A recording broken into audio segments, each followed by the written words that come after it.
Hi, good morning. This is Laurie Shen from Alia Consulting, and joining me today is Len Garza, who is an attorney who specializes and helps solopreneurs and entrepreneurs. So, Len, welcome back. I wanted to ask you some questions related to subcontract agreements today.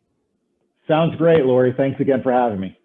So, first of all, in signing subcontract agreements, what are some areas specifically related to anything that's financially impacting our bottom line that we should be aware of? Sure. So a couple of the big things that hop to mind are the pay structure and the insurance coverage, liability. So on pay structure, very important for consultants. And when I say consultants, that can be a variety of fields. That can be financial consultants, attorneys, accountants, fractional executives. There are a lot of different service professionals out there that this encompasses. So number one is the pay structure. Know how you're getting paid from the company. You have to read very specifically what it says. Are you getting paid based on the work that you do, or are you getting paid based on the end client, the company being able to collect from the end client? Lori, what have you seen in this area? Well, I mean, my experience is it's typically paid in arrears, which means you have to do your work ahead of time and then get paid. I typically don't, obviously, as a business owner, as a contractor, and a subcontractor myself, I try not to tie it to collections, right? Collections Right. of payment from my clients before I pay the subcontractors. So I try to sever that. It's just good business practice, but not everyone does it. So to your point, reading the contract is important to see what the terms are and how will you get paid. Exactly. Frequency of pay, very important. And the second thing that we'll talk about is insurance coverage. Many times there's professional liability that we're thinking about, E&O, errors and omissions. Those are the two mainly I'm thinking about. And who's covering liability? How is that covered? That should be covered in the agreement. If it's not, you want to make sure you bring it up to the company and say, look, is the company providing the insurance for the work that you're working on? And many times they are. They'll add you as a named insured, or are you responsible for providing your own? What happens after the engagement? What happened, for example, the situation where an end client files a claim maybe a year after you end your engagement with the company? The claim is filed on some of the work that you worked on, not saying specifically that you did anything wrong, but we don't know yet. What type of insurance would come in for that? Typically it's called tail coverage, but that can cost many thousands of dollars depending on the length of time and the period. Who covers that? Who pays for that? Does the company pay for that, or are you the consultant responsible for paying that? It's important to get that straightened out right at the beginning. Yeah, I agree. Thank you. That's a really great point. And what about addendums?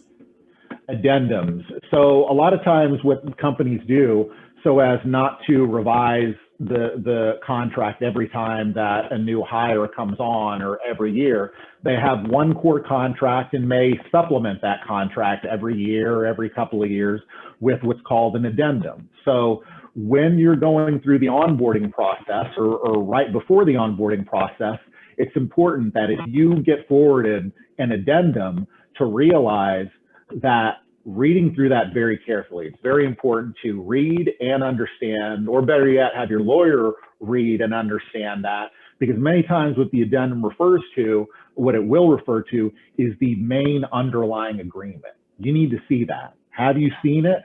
It's very important. You know, undoubtedly the addendum is going to say, have language to the effect of, you agree with the terms herein in this addendum and all other terms in the underlying agreement. You want to make sure you get the agreement. If the company hasn't sent you the agreement, you want to ask for it. Now, some people may say, well, why wouldn't the company have sent me the agreement with the addendum?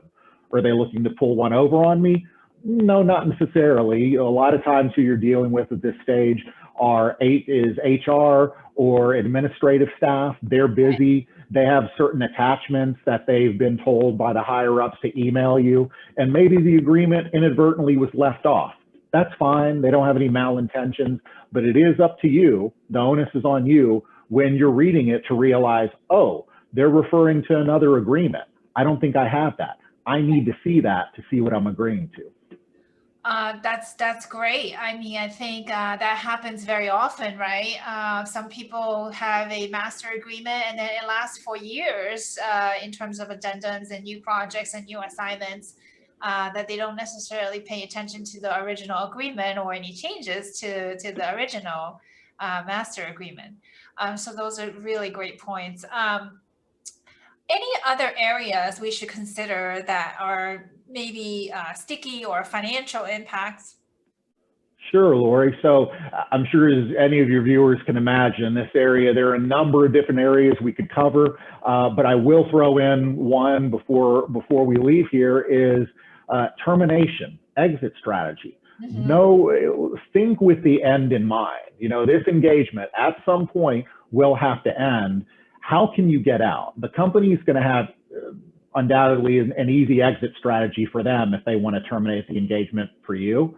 Make sure you have the same with them. Make sure you can terminate the agreement with or without cause for any reason or no reason at all, and do so fairly quickly. I mean, typically it's anytime 30 days or fewer, could be longer in very specific situations, but you want to make sure you can get out and cut your losses if there are any losses and move on to the next engagement and not have onerous terms you have to comply with. That's perfect. Thank you so much. And if people want to find out more or consult Len on their specific agreements, how should they contact you, Len? Sure. So you can go to my website that has all my information. It's lgarzalawllc.com. And you can email me at len_lglaw@gmail.com. Perfect. Thank you so much. Thanks, Laurie.